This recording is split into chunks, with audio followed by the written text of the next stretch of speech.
Hello, today I would like to give you a very quick basic training kit operating Military Geiger Counter model number M/75. This is something that you don't want to use as a civilian, and that's because it does not measuring alpha and the beta particles, so it's going to be only good in case of a real nuclear threat, so you can check what's the radiation and is it safe to go out. It's not going to be nice for looking stuff at home because, as I told you, it works only with the gamma, and there are not many common things that can be emitting that radiation that you can have in your household. Here on the side we've got the sonde for probing, and here we've got the battery compartment.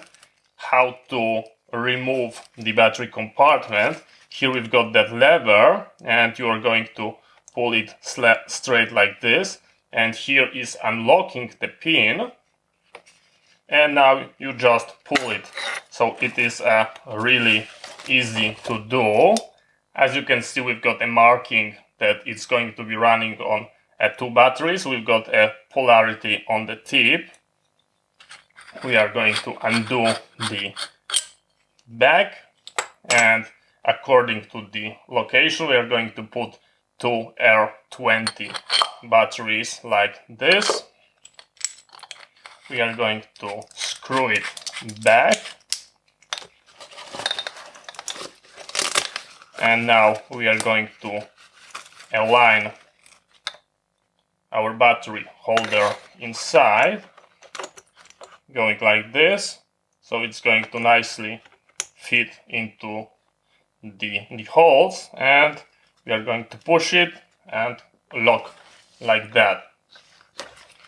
This is the sonde for doing measurement. This is our sensor, and I'm going to show you how you can extend it, but that just in a second.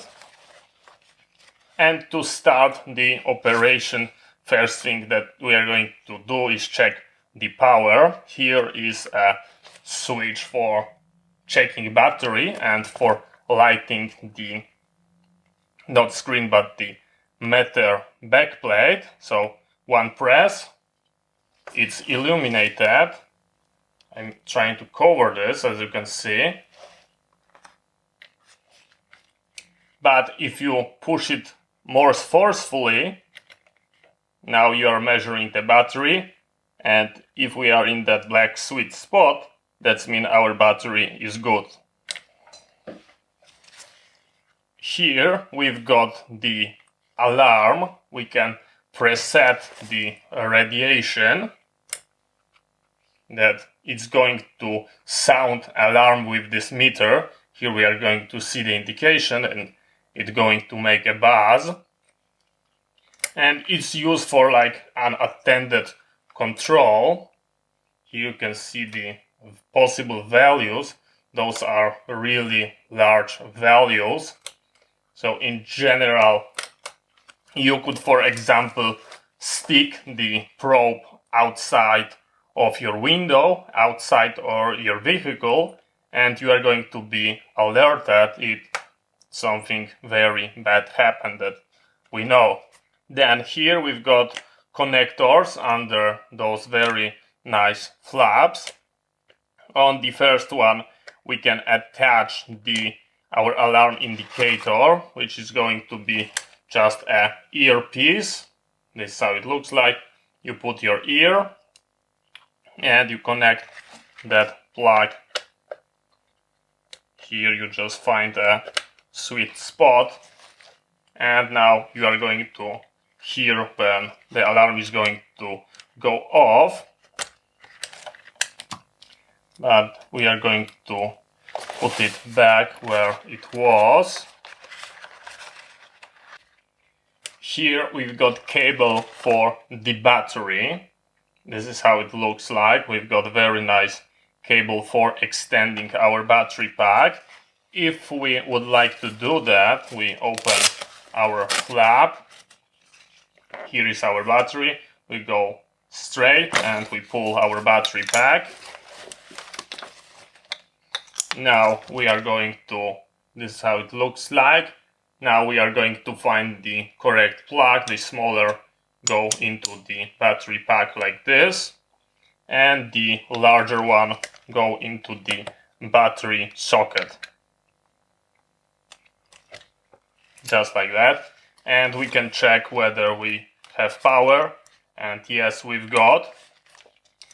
I believe the only reason for do that is if you would like to use this device in very cold weather, and you can put this under your clothes and warm it from your body and make it sure that it's not going to get cold and stop operating properly. That's my idea for that. I never use that in real life, but let's go back.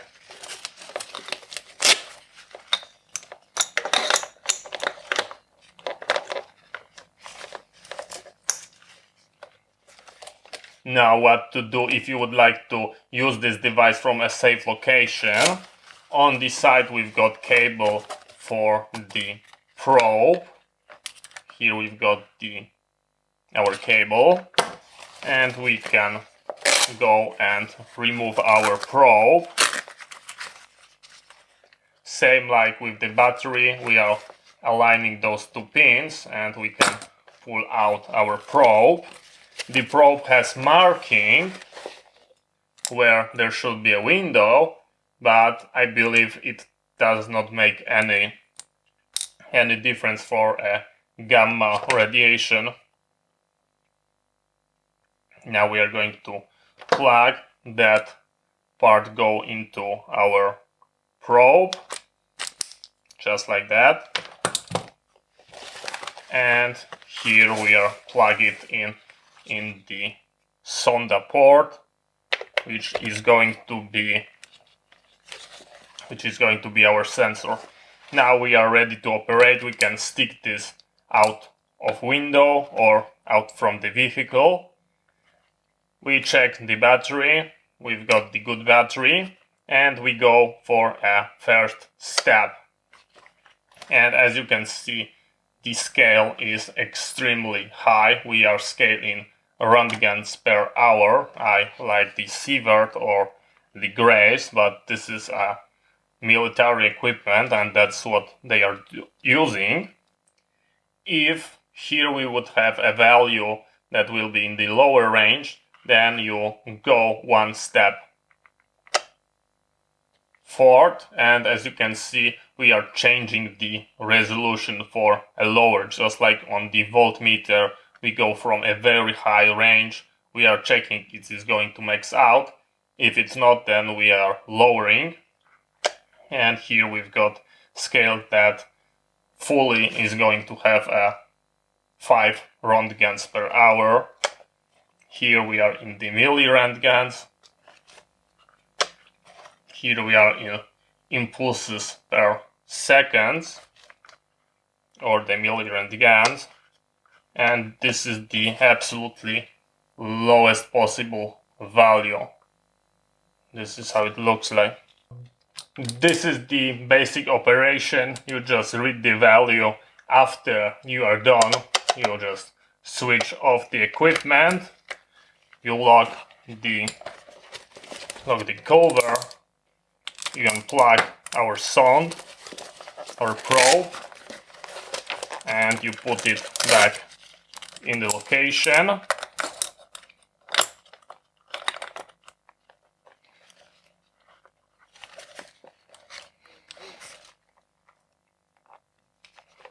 If you do not need batteries, you are removing them because you don't want them to leak out inside of the device, just for example for storage.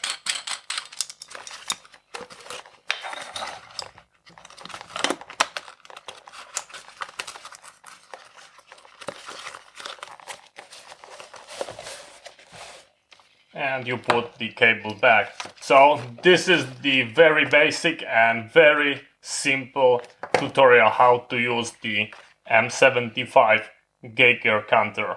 Thank you very much for watching. I hope you find it interesting. See you next time and bye bye.